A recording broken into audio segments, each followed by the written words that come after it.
அஸ்ஸலாமு அலைக்கும். தன்னோட காதலை அந்த பொண்ணுக்கிட்ட சொல்லியும் அவள் எங்கள் அப்பா யாரை சொல்கிறாங்களோ அவங்கள தான் கல்யாணம் பண்ணிப்பேன்னு சொல்லிட்டா. சரி அவங்க அப்பாவை மீட் பண்ணலாம் அப்படின்னு சொல்லி ஃப்ரெண்டை கூட்டிகிட்டு போனான். 2 பேருக்கும் செம்ம பயம். ஃப்ரெண்டுக்கா ஏன்டா இவன் கூட நம்ம வந்தோம் ஒரு பயம்.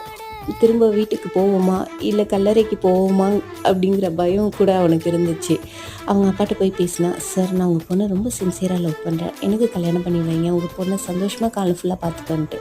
அவங்க அப்பா சொன்னது, தம்பி நீ வேலை தேடிட்டுருக்கில்ல, ஃபஸ்ட்டு போய் நல்ல வேலையை தேடி கை நிறைய சம்பாரி, அப்புறம் வந்து பேசினான்னு. இவனுக்கு ஒன்றுமே புரியல.